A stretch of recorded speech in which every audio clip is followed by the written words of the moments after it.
Welcome to Whitespace, DCD's weekly roundup of news from the data centre industry with me, Peter Judge, Max Mollux and Sebastian Moss.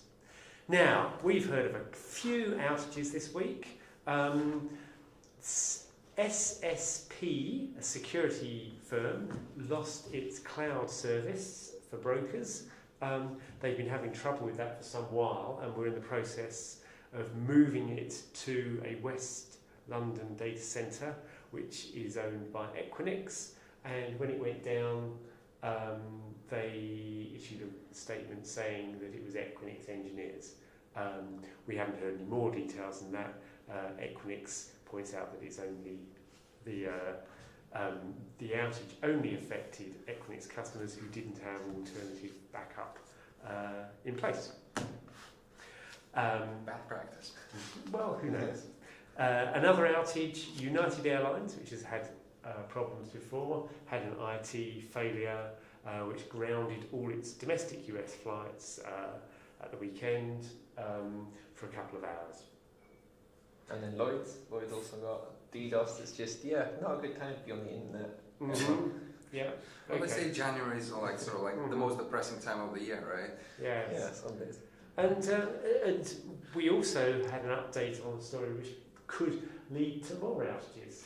Yes. Well, this is it's probably leading to outages and hacks, and we don't know about it. But yeah, do you remember in 2004, Heartbleed was in the news. Heartbleed, the big bug in OpenSSL, the open source cryptography library. Mm-hmm. You got a T-shirt, I got a T-shirt. It was kind of funny. It had a very nice logo. So I guess this is why it went massive. But the idea was it's sort of like. Everybody started patching. It was fairly dangerous. You couldn't detect an attack if it was using Heartbleed. Attackers could essentially see all of your data going down the wire. It wasn't very nice. So everybody started patching. Everybody said you need to patch. And turns out there's still about 200,000 machines online that haven't been patched since 2014. This is data comes from Shodan. Shodan is fantastic tool used by all sorts of people to find open ports on the internet. And one thing to note is 40,000, 42,000 of these are in the US. Mm-hmm. And the US is worst offender by far. I mean, you could argue that they have more servers than anyone else, but US in the first place, then South Korea, and then China. Right. So yes, if that's you, check. Just go apply some patches. Update your Heartbeat. There was, there was another sort of higher level issue that came out of the Heartbeat thing, which was, are we actually paying enough for open source? Yes. A lot of this stuff is maintained by people for whom it's not even their day job, and entire services on the internet rely on this stuff. And because it's open source, it's free, but it still takes effort to produce and maintain and keep the code secure. Sebastian, what have you been hearing about? It depends again where you stand on certain political and business views, but things are changing at the FCC.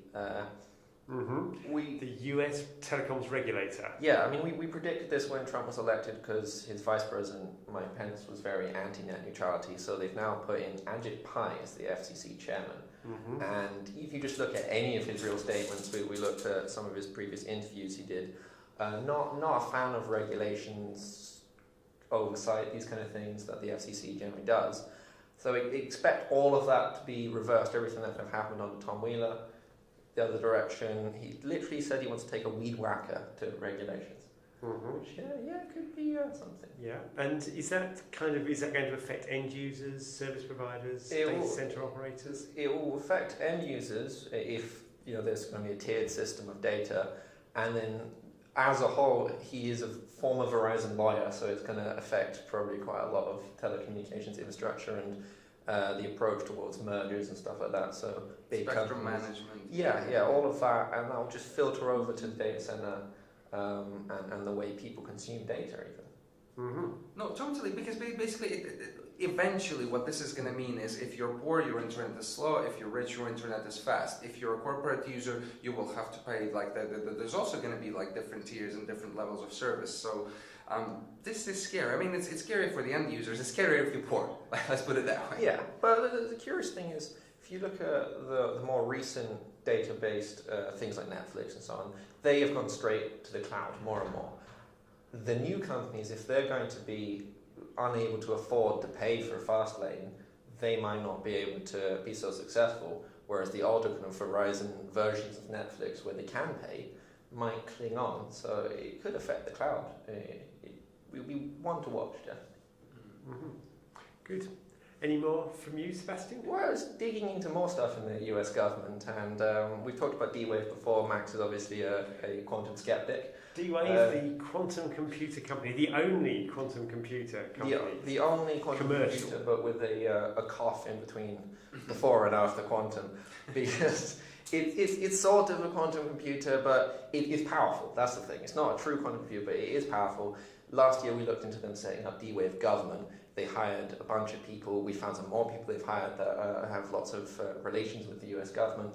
Now they seem to have their first sale, new, more powerful D-Wave computer, 2,000 qubits, sold it to Temporal Defense Systems. Temporal? Is Temporal. that defending against time travelers? Well, it doesn't seem to be a reference to Star Trek, but a lot of people have covered this. No one else really decided to look at what they do. We did in horrifying detail. And again, they have a lot of close ties to the US government, including a co-founder self-described as a CIA paramilitary officer in the past, which was something. But yeah, very, very fascinating company. We don't know how much money's behind them. They previously tried to buy an office that would have taken $40 million to refurb. So they definitely have money behind them, and they're spending possibly $15 million on this computer. Cybersecurity people should watch out. Is quantum computing finally going to be something this year? Maybe. Okay, and let's say this is a real quantum computer, right? Let's say it works. No, but let's say it's... But according to D-Wave's old documents, okay, they've benched it, and it's in certain applications it's about 1,000 times faster than a single core chip. But it costs 15 million. Yeah. So for 15 million, or it's worth 15 million. So for 15 million, you could easily buy 1,000 cores and do essentially the same thing. So while this is important to push the technology forward to develop, quantum computing, in terms of actual value for money, there are serious questions about it. Yes. I mean, it's not yet commercial. That's why the commercial sector isn't getting it. I mean, technically, theoretically cash-strapped non-commercial sector is buying it.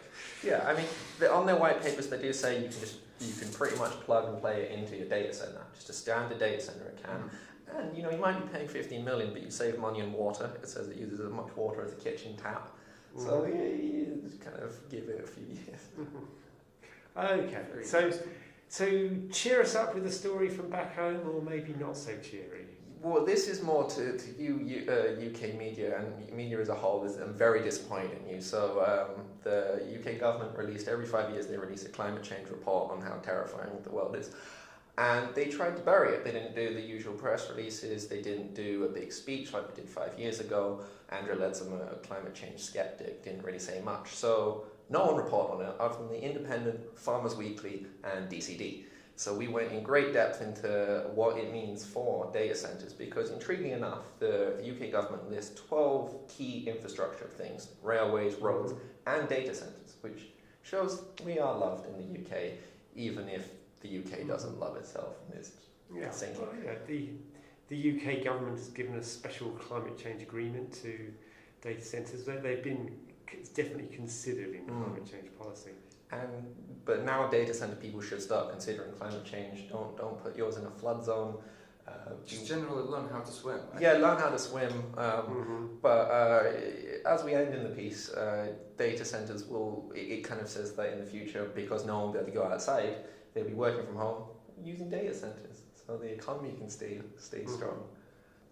That's global warming. Matt, you want to tell us about local warming in Sweden? Yes. Sweden and Swedish data centers are sort of like famous for two things. One is they get very cheap electricity, which is now even cheaper because they cut taxes. They've got cheapest electricity in Europe, and that's official. But they also have district heating systems with the idea where they had a lot of heavy manufacturing and basically a lot of heat exhaust, and they repurposed that heat exhaust to heat resident homes. And now they apply the same thing for data centers. So people who have already signed up for this include people like Bahnhof, who's got 3 data centers, and they're selling their waste heat to Fortum Warm. And they've been to DCD events, showing sort of like, essentially large checks saying like this, got this last month, there's like this many thousand here, I got this from my waste heat. And that was great. So now the city of Stockholm wants to make this model more popular and invite more people. And essentially the long-term target is to produce 10% of its heating, of the overall heating for the city by data centers. Gosh. Yeah. So big plans, but I mean, it might not happen for a long while. What they're doing right now is they've identified 4 plots of land where it's feasible to do this, to build a data center, export waste heat. And basically, the most interesting offer is, as if your data center is 10 megawatts, if it hits 10 megawatts, they can export your waste heat for free and provide cooling as a service in exchange. So essentially, yeah, you don't have to spend any money because waste heat repurposing systems require heat pumps, and it's all very capital intensive, and it's basically a lot of bother. Nobody wants to do that. Except for Fortum Farm, which is going to do that for you as long as your data center is big enough. Right.